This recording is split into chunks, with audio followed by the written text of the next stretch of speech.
Good morning ಎಲ್ಲರಿಗೂ. Good morning.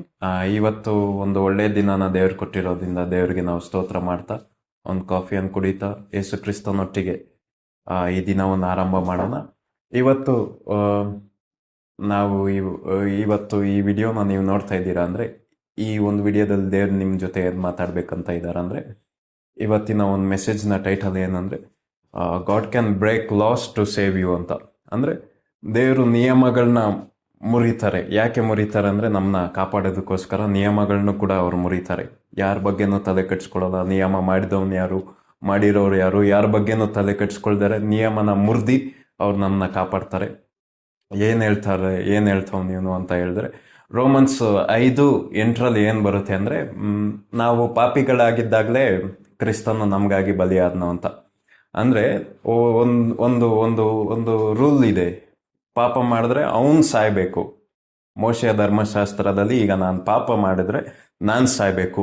ಈ ಒಂದು ಆಜ್ಞೆಯನ್ನು, ಈ ಒಂದು ರೂಲ್ನ, ಈ ಒಂದು ಲಾನ ಹೇಗೆ ಮುರಿದ್ರು ದೇವರು ಅಂದರೆ, ನಾನು ಸಾಯ್ಬೇಕಾಗಿದ್ದ ಜಾಗದಲ್ಲಿ ಅವರು ಸತ್ರು.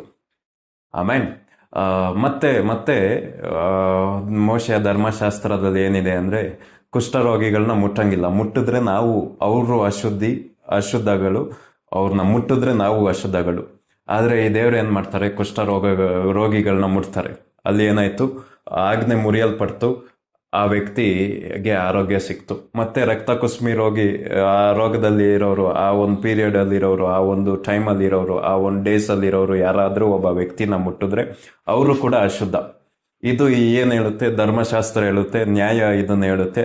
ಆದರೆ ದೇವರು ಈ ಒಂದು ರೂಲ್ನ ಮುರಿದು ಅವಳಿಗೆ ಆರೋಗ್ಯ ಕೊಟ್ಟರು.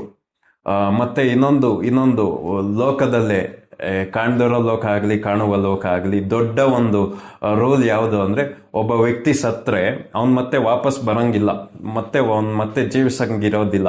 ಆದರೆ ಯೇಸು ಕ್ರಿಸ್ತನ ನಾವು ನೋಡ್ತಾ ಇರ್ಬೋದು, ಅವರು ಸತ್ತಿರೋರ್ನ ಮತ್ತೆ ಎಬ್ಬಿಸ್ತಾನೆ ಇರ್ತಾರೆ. ಇದು ಫೈನಲ್ ಆಗಿ ಎಲ್ಲಿ ಇದನ್ನ ಜಾಸ್ತಿ ಮ್ಯಾಗ್ನಿಫೈ ಆಗಿ ಇದನ್ನ ಮಾಡ್ತಾರೆ, ಅತಿ ದೊಡ್ಡದಾಗಿ ಇದನ್ನ ಮಾಡ್ತಾರೆ ಅಂದರೆ, ಲಾಜರಸ್ ಸತ್ತಿ 4 ದಿನ ಆಯಿತು.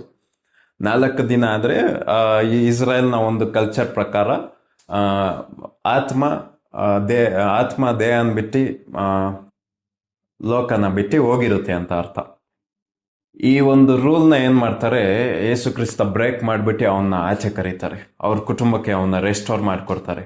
ನಾನು ಏನು ಹೇಳ್ತಾ ಇದ್ದೀನಿ ಅಂದರೆ, ದೇವ್ರು ರೆಸ್ಟೋರ್ ಮಾಡೋಕ್ಕೆ ಆಜ್ಞೆಗಳಿದ್ರು, ದೇವ್ರು ರೆಸ್ಟೋರ್ ಮಾಡೋಕ್ಕೆ ಅದಕ್ಕೆ ವಿರೋಧವಾಗಿ ಏನಾದರೂ ಒಂದು ರೂಲ್ಸ್ಗಳಿದ್ರು ಅದನ್ನು ಬ್ರೇಕ್ ಮಾಡಿ ನಮ್ಮನ್ನ ಅವ್ರು ರೆಸ್ಟೋರ್ ಮಾಡ್ತಾರೆ. ಅರ್ಥ ಆಗ್ತಾ ಇದೆಯಾ ನಾನು ಹೇಳ್ತಾ ಇರೋದು? ಇವತ್ತು ನಿಮ್ಮ ಒಂದು ಪರಿಸ್ಥಿತಿ ಅದು ಕೈ ಮೀರಿ ಹೋಗಿರ್ಬೋದು, ಆದರೆ ದೇವ್ರಿಗೆ ಎಲ್ಲ ಸಾಧ್ಯ.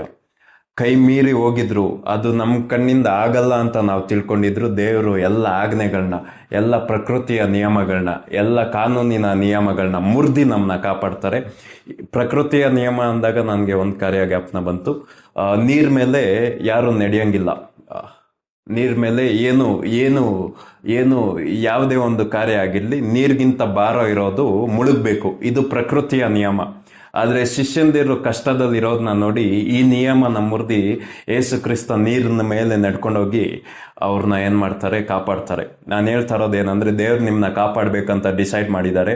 ಯಾವುದೇ ಒಂದು ಉಂಟಾಗಿರೋದಾಗಲಿ, ಕಾಣೋದಾಗಲಿ, ಕಾಣದೇ ಇರೋದಾಗಲಿ, ಚಿಕ್ಕದಾಗಿರಲಿ, ದೊಡ್ಡದಾಗಿರಲಿ, ವ್ಯಕ್ತಿಗಳಾಗಲಿ, ಜನಗಳಾಗಲಿ, ರಾಜರಾಗಲಿ, ನಾರ್ಮಲ್ ವ್ಯಕ್ತಿಗಳಾಗಲಿ, ದುರಾತ್ಮಗಳಾಗಲಿ, ದೇವದೂತರುಗಳಾಗಲಿ, ದೇವ್ರು ಡಿಸೈಡ್ ಮಾಡಿದ್ರು ನಿಮ್ಮನ್ನ ಕಾಪಾಡಬೇಕಂತ, ದೇವ್ರು ಡಿಸೈಡ್ ಮಾಡಿದ್ರು ನಿಮ್ಮನ್ನ ಉದ್ಧಾರ ಮಾಡಬೇಕಂತ, ದೇವ್ರು ಡಿಸೈಡ್ ಮಾಡಿದ್ರು ನಿಮ್ಮನ್ನ ರೆಸ್ಟೋರ್ ಮಾಡಬೇಕಂತ, ದೇವ್ರು ಡಿಸೈಡ್ ಮಾಡಾದ್ಮೇಲೆ ಇದು ಯಾವುದೇ ಕಾರ್ಯಗಳು ಅಡ್ಡ ಬಂದ್ರೂ ಇದನ್ನೆಲ್ಲ ಮುರಿದು ಅವ್ರ ಮುಂದೆ ನುಗ್ಗಿ ನಿಮ್ಮನ್ನ ಕಾಪಾಡ್ತಾರೆ.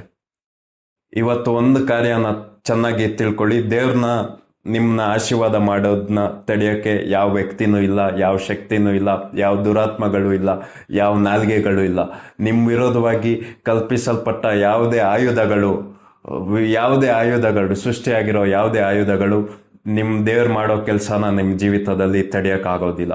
ಯಾವುದೇ ತಡೆಗಳಿದೆ, ಆ ತಡೆ ಇದೆ, ಈ ತಡೆ ಇದೆ ಅಂತ ನೀವು ಯೋಚನೆ ಮಾಡ್ತಾ ಇದ್ರೆ, ಇವತ್ತು ನೀವು ನಿಮ್ಮೊಳಗಡೆ ನೀವು ಹೇಳಿ, ಎಲ್ಲ ತಡೆಗಳಿಗಿಂತ ನನ್ನ ದೇವ್ರು ದೊಡ್ಡವನು, ಎಲ್ಲ ತಡೆಗಳಿಗಿಂತ ನನ್ನ ಉದ್ಧಾರ ಮಾಡಬೇಕಂತ ಡಿಸೈಡ್ ಮಾಡಿರೋನು ದೊಡ್ಡವನು ಅಂತ. Have A nice day.